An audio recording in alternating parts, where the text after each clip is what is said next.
Bonjour à tous et bienvenue à cette série spéciale sur Être son témoin, le témoin du Christ. C'est un honneur de vous accueillir pour une exploration profonde de la foi chrétienne et de ce que signifie véritablement être le témoin du Christ dans notre monde aujourd'hui. Que vous soyez un croyant dévoué, en quête de renouvellement spirituel ou simplement curieux de mieux comprendre la foi chrétienne, cette série est conçue pour vous éclairer et vous inspirer. Nous vous remercions de vous joindre à nous au cours de cette émission.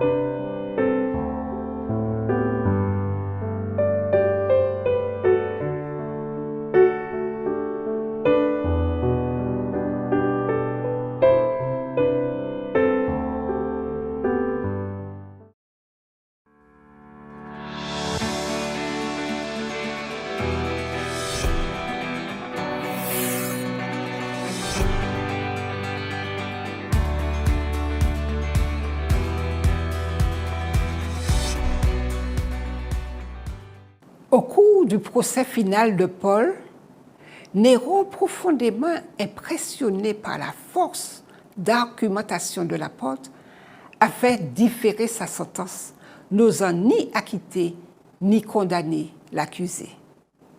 Mais sa cruauté ne tarda pas à se révéler. Exaspéré par son impuissance à réduire à néant les progrès de la religion chrétienne, qui s'était infiltré jusque dans le palais impérial, il décida de faire mettre l'apôtre à mort dès qu'il trouverait un prétexte valable. Peu de temps après, il prononça la sentence suprême qui fit de Paul un martyr. Un citoyen romain condamné à mort devait être décapité, mais on n'avait pas le droit de le torturer. Paul fut amené secrètement dans le lieu de l'exécution à laquelle peu de personnes furent autorisées à assister. En effet, les persécuteurs, effrayés par l'influence qu'il exerçait auprès et au loin, redoutaient que de nombreux prosélytes ne soient gagnés au christianisme par le spectacle de sa mort. Mais même les soldats les plus endurcis, qui avaient la garde du condamné, prêtèrent l'oreille à ses paroles, stupéfaits de constater qu'il envisageait la mort avec courage, voire avec joie. Pour certains de ceux qui assistaient au martyr, l'esprit de pardon manifesté par l'apôtre envers ses meurtriers et son inébranlable confiance en Christ jusqu'aux derniers instants furent une odeur de vie donnant la vie. Plusieurs acceptèrent le Sauveur prêché par Paul et ne tardèrent pas à sceller courageusement leur foi dans le sang. La vie de l'apôtre fut jusqu'à l'heure suprême un témoignage de la véracité des paroles qu'il avait adressées aux Corinthiens. Dieu qui a dit « La lumière brillera du sein des ténèbres » a fait briller la lumière dans nos cœurs pour faire resplendir la connaissance de la gloire de Dieu sur la face de Christ. Nous portons ce trésor dans des vases de terre afin que cette grande puissance soit attribuée à Dieu et non pas à nous. Nous sommes pressés de toute manière, mais non réduits à l'extrémité. Dans la détresse, mais non dans le désespoir. Persécutés, mais non abandonnés. Abattus, mais non perdus. Portant toujours avec nous, dans notre corps, la mort de Jésus, afin que la vie de Jésus soit aussi manifestée dans nos corps. 2 Corinthiens 4, versets 6 à 10. Cette sérénité ne venait pas de lui-même, mais du Saint-Esprit qui remplissait son âme et soumettait sa pensée à la volonté de Christ. Le prophète déclare « Tu assures la paix parce qu'il se confie en toi ». Ésaïe 26, verset 3. Cette paix d'en haut qui rayonnait sur le visage de Paul gagna plus de cœur à l'Évangile. Une atmosphère céleste émanait de la personne de l'apôtre.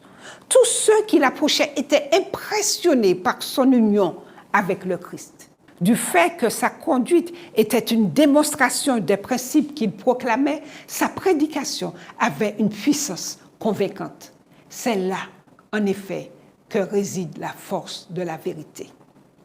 L'influence inconsciente et volontaire exercée par une vie sainte est le plus éloquent sermon en faveur du christianisme. L'argumentation, pour si irréfutable qu'elle soit, peut provoquer contradiction, mais l'exemple d'une existence irréprochable a un pouvoir auquel il est difficile de résister entièrement. Dans sa sollicitude pour ceux qu'il allait quitter, l'apôtre perdait de vue les souffrances qui l'attendaient. Il pensait aux préjugés, à la haine, à la tribulation qu'il aurait à subir. Il essayait d'encourager, de fortifier les rares chrétiens qui l'accompagnaient sur le lieu de l'exécution en leur répétant les promesses faites aux martyrs persécutés pour la justice. Il leur affirmait que s'accomplirait tout ce que le Seigneur avait promis à ses fidèles enfants soumis à l'épreuve. Ils auraient à affronter de nombreuses tentations. Ils seraient peut-être privés de leurs biens terrestres, mais ils s'encourageraient par l'assurance de la fidélité de Dieu et ils pourraient dire « Je sais en qui j'ai cru et je suis persuadé qu'il a la puissance de garder mon dépôt jusqu'à ce jour-là. » 2 Timothée 1, verset 2. Bientôt s'achèverait la nuit de l'épreuve et de la souffrance. Un matin radieux se lèverait, annonçant une journée de paix et de bonheur parfait. Les yeux fixés sur l'au-delà, l'apôtre n'éprouve ni crainte, ni frayeur, mais une joyeuse espérance dans une attente impatiente. Debout sur le lieu où il va subir le martyre, il ne voit ni l'épée de l'exécuteur, ni la terre qui bientôt recevra son sang. Il lève les yeux vers le ciel, pur et bleu de ce beau jour d'été à travers lequel il contemple le trône de l'Éternel. Cet homme de foi a devant les yeux l'échelle de la vision de Jacob, représentant le Christ qui relie la terre au ciel, l'homme fini au Dieu infini. Sa foi est fortifiée par le souvenir des patriarches et des prophètes, mettant leur confiance en celui qui soutient et console, et pour lequel il donne sa vie. De ces saints hommes qui, de siècle en siècle, ont rendu témoignage de leur foi, il a hérité la confiance en la fidélité de Dieu.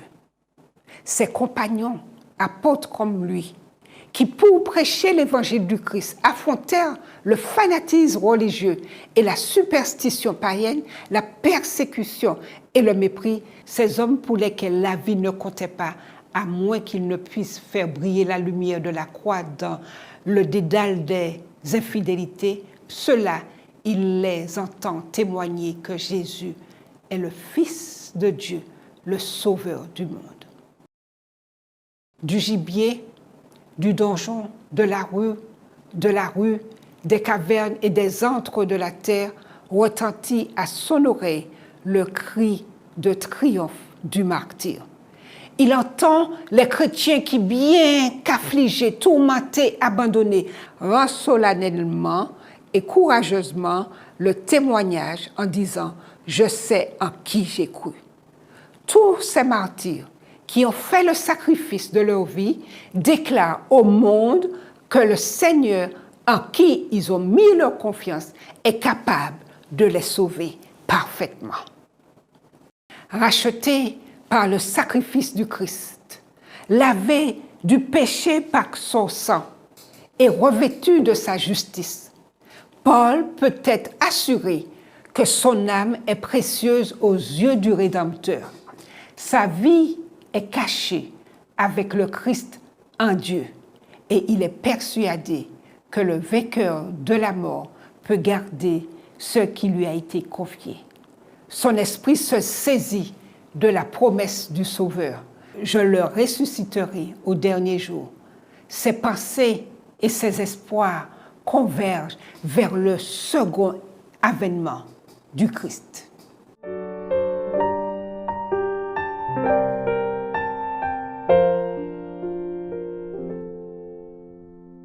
Près de 2000 ans se sont écoulés depuis que l'apôtre Paul, au déclin de sa vie, scella de son sang le témoignage qu'il rendit à la parole de Dieu et à son Sauveur. Aucune plume n'a enregistré pour les générations futures la scène finale de sa vie sainte. Mais l'inspiration nous a consacré son ultime témoignage. Comme un coup de clairon, ce cri de victoire a traversé les siècles, ranimé le courage de milliers de témoins de Jésus-Christ et éveillé dans de nombreux cœurs cet écho de joie triomphante. Pour moi, je sers déjà de libation et le moment de mon départ approche.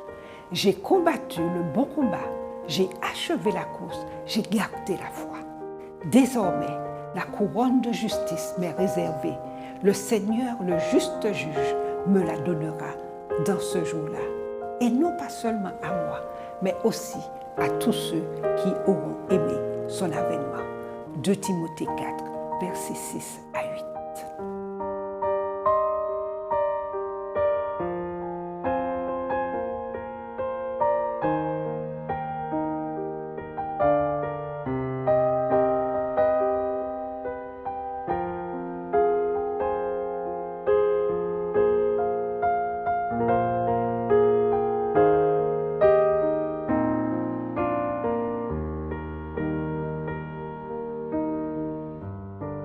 Prions. Merci Seigneur pour ce témoignage encore vivant dans nos vies.